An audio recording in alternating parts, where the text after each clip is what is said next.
Yeah. So, what happened first in the evolution of the tobacco litigation?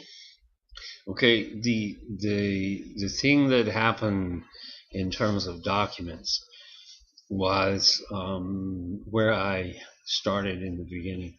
And documents were evidence, and evidence was the only thing that was missing from tobacco litigation in the what they call the first wave and the second wave. And while I'm there in 1988, I have to mention that there were a couple things going on.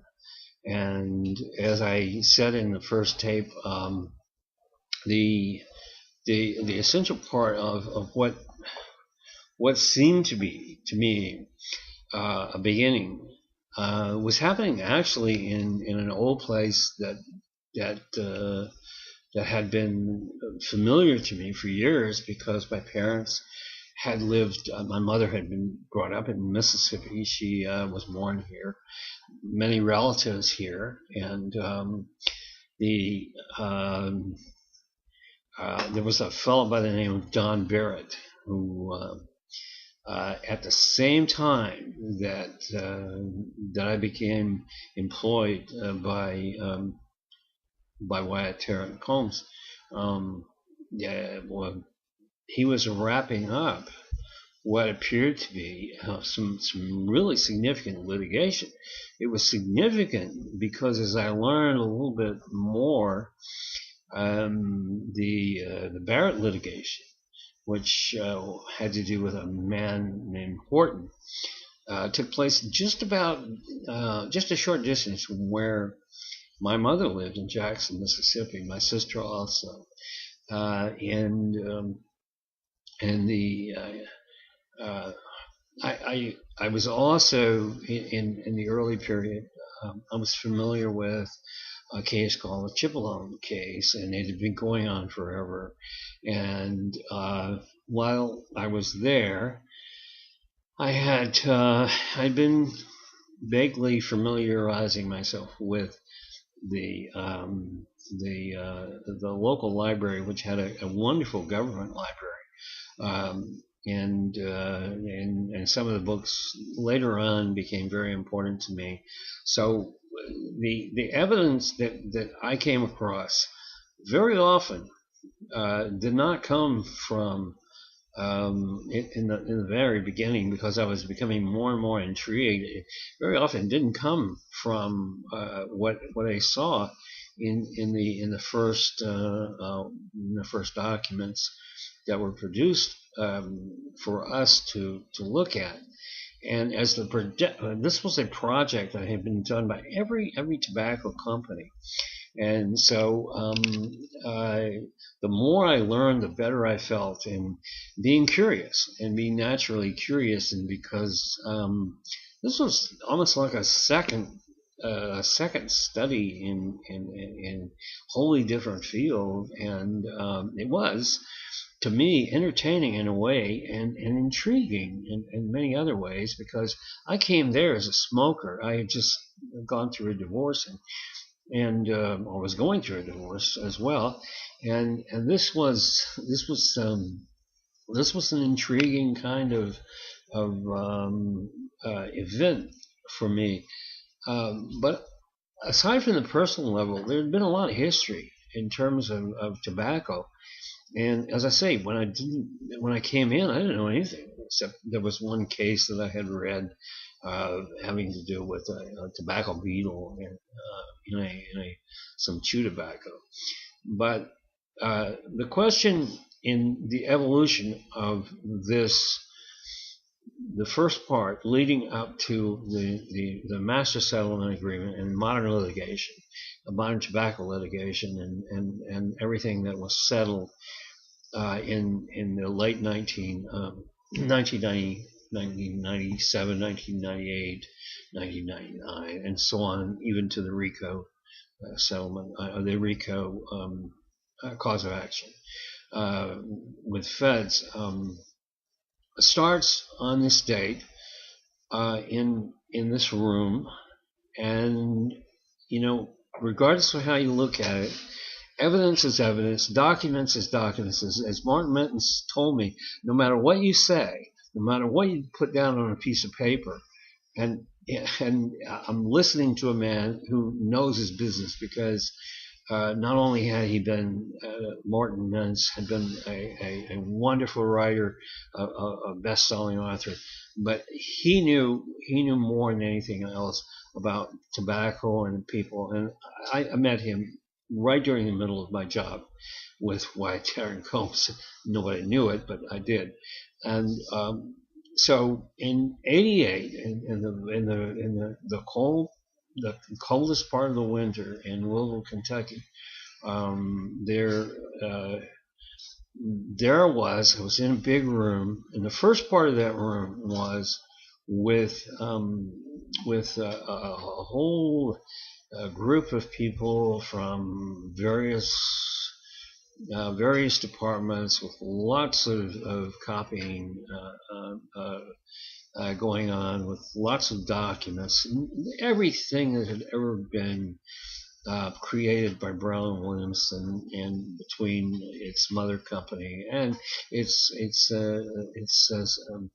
other companies, such as the companies that had been acquired by Batos, which was another corporation in itself. All of this was in one room, and as it progressed through 1988, and we moved over from the Brown and Williamson tower to the IWU Center, which was really kind of an edgy place in a far off part of 16th and Hill, which was a devastated area. It had been closed for. It had been locked off. I mean, the whole area had been decimated when Brown and Williamson left and moved, and there were railroad tracks around where they used to have the tobacco coming in. But Brown and Williamson had moved in the years earlier their entire operation down to Georgia. And so all that was left was the scientists who were in the building, and these were not scientists that you would think of as people who do things like biological studies. That would certainly be a no-no. IWUs came here for the express purpose of guarding against anything getting out of Britain and getting into the hands of any kind of person who might be able to transfer that into discoverable material. Now, mind you, since the first wave, as the academics have pointed to, produced nothing but a bunch of lawsuits and a bunch of summary judgments, nothing, and pretty close to beginning. The Chipolone case had been going on for 10 years with a wonderful judge, Lee Saracen, in New Jersey, and a fairly persistent lawyer in a law group, Mark Udell. The Chipolone case ended up tragically in one way or another. The case for Rose Chipolone was pretty much over. It did produce some good results. Finally, the Supreme Court decision, and that a little bit later in 1988 as well. But I'd like to talk for just a second about what was going on very early in 1988, which had to do with Don Barrett. And Barrett, who was living down in, I wouldn't claim Mississippi as a place of anything other than what Curtis Wilkie refers to in his book. Dick Scruggs crossed paths with me on several occasions and didn't know it. To his credit, I agree with him. We certainly didn't know it, but we were crossing paths. And the so what happened is that I became familiar with Don Barrett, who, by the way, uh, a strange coincidence.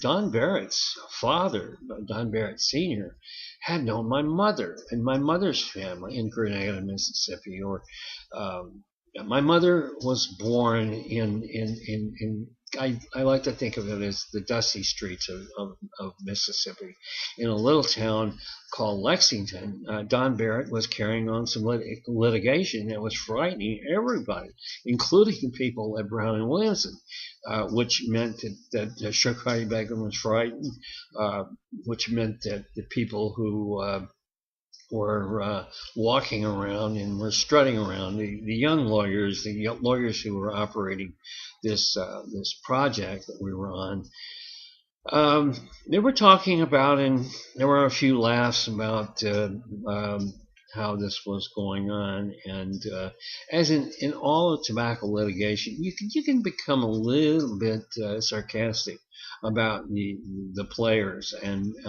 yet in many ways I became to admire the litigation, because there were so many people afraid of it in the tobacco companies, and certainly in the room. And this was in downtown at the time. Um, they were absolutely frightened, and this happened during the time that I came, during January and February, and there was a litigation period, and we got daily word of mouth. I mean, it was passed around, and the reality of living in a place that you're working for tobacco, and you're working in white columns. The reality of how how things are. You have to say alleged. It has to be alleged. Everything is alleged. Nothing is real. So whether or not, and I didn't at that time know anything about tobacco. I wasn't in any position to make any condemnation, because the fact is I was smoking cigarettes, and did so until September the next year. And I just picked it up because I had left it and picked it up off and on. But the fascinating thing is how much attention that Don Barrett was actually getting. And this, I believe, having gone over the history and looking back, was one man standing against a Goliath of a giant industry, and hoping that he would come out. But there were some things on his side that terrified the industry. And of course, if you know this particular case, Horton, the Horton case. Mississippi first had a kind of law which, if you could prove just a percentage of liability on your own, I mean that then you could win. He was also in an ethnic group where he had a Baronic kind of arrangement, if not a fiefdom, where he and his father had been there. But the interesting thing to me, the truly interesting thing to me, was the fact that I was there listening to these people. I was in many ways, had spent some time in Mississippi. I had at least 2 degrees there. I mean, there was one that came from Ole Miss, which I really didn't think much of, but I did get a master's from Ole Miss. The other was my high school degree, which I got the last 2 years after moving there. And then my mother. My mother began to send me out of the blue clippings from the newspapers, the local newspapers, about the Horton case and about Barrett. And so the first things I remember were my mother's interest in this, and I learned into a little bit later that my mother actually knew Don Barrett's father, and had been brought up with him in the same place. And so